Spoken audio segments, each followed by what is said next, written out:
Hello everyone, good morning. আমি প্রিয়াঙ্কা। আমার আরও একটি ভিডিও তোমাদের সবাইকে স্বাগতম।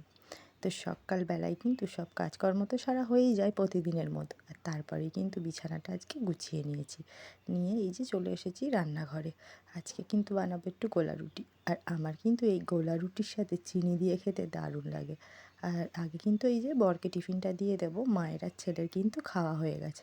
তার ফাঁকে কিন্তু আমার অনেক কাজ হয়েছে। ছেলেকে একটু পড়তে সবে বসিয়েছি, সেই ফাঁকেই ওর বাবা চলে এসেছে। তো আজ কিন্তু আমি বাজারে যাইনি। তো বরমশাই যেহেতু একটু দোকানে গিয়েছিল ওর ফোনের জন্য, তো সেই জন্য ওই কিন্তু বাজার করে এনেছে। আর ওকে বলেছিলাম নোনতা বিস্কুট আনতে বিকালে চা দিয়ে খাওয়ার জন্য। আর এই যে দেখি কি মাছ এনেছে। তো এই যে এনেছিল হচ্ছে জ্যান্ত রুই মাছ। তো মাছটা আমি ভালো করে কেটেই এনেছিল, ধুয়ে টুয়ে নিয়েছিলাম।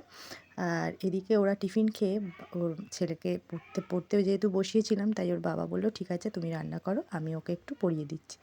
তো এই যে পড়তে বসিয়ে দিয়েছে, আমিও সেই ফাঁকে মাছ ভাজাটা বসিয়ে দিয়ে এই যে আলু পেঁয়াজ এনেছিল সেগুলো সব ঢেলে রাখলাম। আর ভাবছি যে কি রান্না করব সেটাই চিন্তা হয়। মেয়েদের এই একটা চিন্তা, সকালে কি খাবে, বিকালে কি খাবে, রাতে কি খাবে, একটা না একটা চিন্তা লেগেই থাকে। তাই ভাবলাম এই যে বেগুন ছিল, সর্ষে দিয়ে একটু বেগুন করব, আর মাছটা একটু পাতলা করে ঝোল করব যেহেতু জ্যান্ত মাছ।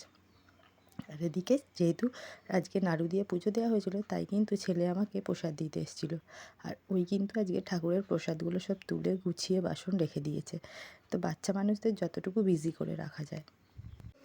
তারপরে এই মাছটা কিন্তু আমি এই যে রান্না করব সব মশলাপাতি রেডি করে নিয়েছি। তারপর আর দুপুরে ভিডিও করা হয়নি। খাওয়া দাওয়া সেরে ঘরে একটু রেস্ট নেব বলে এসেছি। দেখলাম ওর বাবা ওকে ঘুম পাড়িয়ে দিয়েছে। আর দেখো বাচ্চারা ঘুমিয়ে পড়লে কি নিষ্পাপ লাগে না। তো সারাদিন যতই দুষ্টুমি করুক, তারপরে আমিও একটু রেস্ট নিয়ে বিকালে উঠেছি। এখন কদিন ওর বাবাই গাছে জল দিয়ে দিচ্ছে। তো জল দেওয়ার সময় যে জামাগুলো ছাদ থেকে এনে রেখেছে তুলে নিয়ে এসেছি। আর ওই যে বলে না কথায়, কখন যে কার বিপদ আসে কেউ বলতে পারে না। আর মানুষের রোগ বা অসুখের কথা কেউ কি কখনো বলতে পারে? তেমনই আমাদেরও একটুখানি একটা সমস্যা এখনই দেখা দিয়েছে। তো বিকালবেলা ওর বাবা বললো একটু তাড়াতাড়ি চা করে দেবে, গলাটা খুব ব্যথা করছে।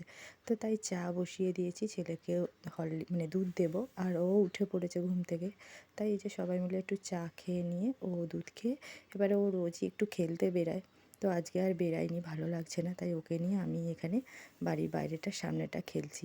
তো বাচ্চা মানুষ তো সারাদিন যতই যাই করুক একটু না খেলাধুলা করলেও হয় না। আর কি তারপরে আর সন্ধ্যাবেলা একটু বেরিয়েছিলাম।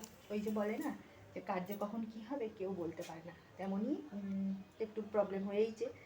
তো বরের শরীরটা একটু খারাপ হয়ে গেছে, তাই ডাক্তার দেখাতে গিয়েছিলাম। আসার সময় একটু বাজার টাজার করে এনেছি। চলো কী কী এনেছি দেখাই। তো এই যে এনেছিলাম একটু টমেটো, বেগুন, ধনেপাতা আর একটা শসা নিয়ে এসেছিলাম। তার সাথে সন্ধেবেলা টিফিন খাওয়ার জন্য একটু কচুরি এনেছিলাম আর একটু সিঙ্গারা এনেছিলাম। আর ছেলে এই যে চানাচুর, কাঠি ভাজা এইসব কিনেছে। তো আর যাই হোক, আর আনা হয়েছিলো কাঁচা লঙ্কা একটু সবজিতে। তো এই আনা হয়েছে। আর রাতে রান্নাবান্না কী করবো সেটাই দেখো। ওই শীত তো চলেই যাচ্ছে, তাই একটু শুটকি মাছ আছে, ওটাই রান্না করে নেবো। আর মা আর ছেলে শুটকি খায় না, তাই ওদের ডিম সিদ্ধ বসিয়েছি। তো চলো আজকের মতো এখানেই শেষ, টাটা।